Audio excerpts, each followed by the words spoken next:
నేను 2005లో ట్రైనింగ్ ఆర్టిస్ట్గా ఇక్కడ జాయిన్ అయ్యాను లాలాగూడ వర్క్షాప్. బీటీసీలో 3 years ట్రైనింగ్ ఇచ్చారు. అప్పుడు 3 years కంప్లీట్ అయిన తర్వాత 2008 మేలో సిటిఆర్ షాప్ ఇచ్చారు నాకు అలాటెడ్. అప్పుడు 30-75 బేసిక్ పేలో అక్కడ పంపించారు నన్ను. దాని తర్వాత అక్కడ నుండి ప్రోగ్రెస్లో కూడా చేశాను ఒక 5-6 years. ఆ టైం ట్రైనింగ్ పీరియడ్లో నాకు ఎలాంటి పిల్లల ఫీజు కానీ లేకపోతే ప్రివిలేజ్ పాస్ కానీ ఏమీ ఇవ్వలేదు. ఎంత మేము తిరిగాము అటు ఇటు మా పోలీసులు పెట్టుకొని కూడా కానీ ఏం అవ్వలేదు. అది డబ్ల్యూడిఓ గారికి కూడా ఇచ్చాము అప్పుడు, కానీ అది ఏం అవ్వదు అని అన్నారు మాకు. తర్వాత ఇప్పుడు మన జూలై 2023లో after completing 18 years 2 months service అయింది నాది ఇక్కడ. అయితే ఇప్పుడు 43,200 నా బేసిక్ ఉండింది రిటైర్ అయినప్పుడు.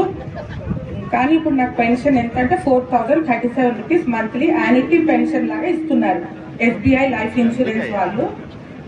దాంట్లో ఏమంటే ఇప్పుడు ఎన్టీఎస్ టోటల్ అమౌంట్ నాది 18,000 50,000 వరకు అయ్యింది. దాంట్లో 60% నాకు ఇచ్చారు వాళ్ళు, 11,000 చేంజ్.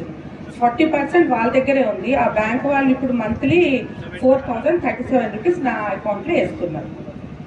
మళ్ళీ ఇప్పుడు మనకి లాలగూడ వర్క్షాప్ హాస్పిటల్లో ఈ రిటైర్ అయిన తర్వాత 6 months లాకింగ్ పీరియడ్ ఉంటుందంట. అది కూడా ఇక్కడ ఓన్లీ ఓపీడీ చూస్తున్నారు. ఇప్పుడు ఎనీ ఎమర్జెన్సీ కూడా ఇక్కడే చూస్తారంటే నో వాళ్ళు ఏ హాస్పిటల్కి మాకు పంపించారు బయట.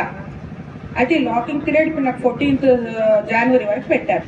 దాని తర్వాత మళ్ళీ నేను ఉమిత్ కార్డ్ అప్లై చేసుకొని తీసుకుంటే కానీ ఎనీ ఎమర్జెన్సీ కేసు ఉంటే నాకు ఫ్యూచర్లో అప్పుడు పంపిస్తారంట రిఫరల్ పెట్టి వేరే హాస్పిటల్ అవసరం ఉంటే.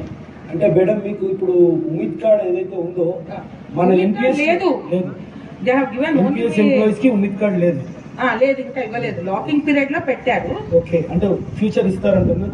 ఆఫ్టర్ కంప్లీటింగ్ దిస్ లాకింగ్ అంటే అయిపోయిన తర్వాత ఎన్పిఎస్ ఎంప్లాయీ కి మెడికల్ ఇక్కడ ఇస్తారు, లేదా మీ సీజీ గ్రౌండ్ లో మీకు దొరుకుతుంది మెడికల్?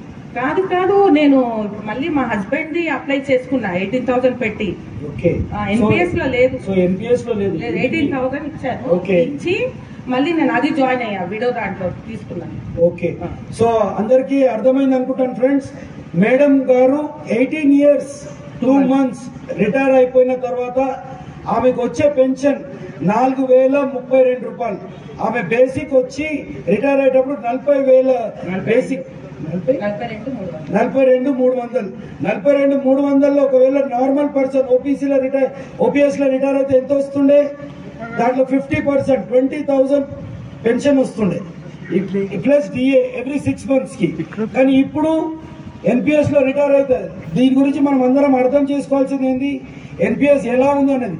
యాక్చువల్లీ మనం అందరికి మీ అందరి ముంగటికి మేడంని తేడానికి కారణం ఏంటంటే మేము ఎన్నోసార్లు చెప్తున్నా కూడా, చాలా ఫెడరేషన్స్ యూనియన్స్ అందరు చెప్తున్నా కూడా ఎంప్లాయీస్ ఎవరికి అది అర్థం కావట్లేదు.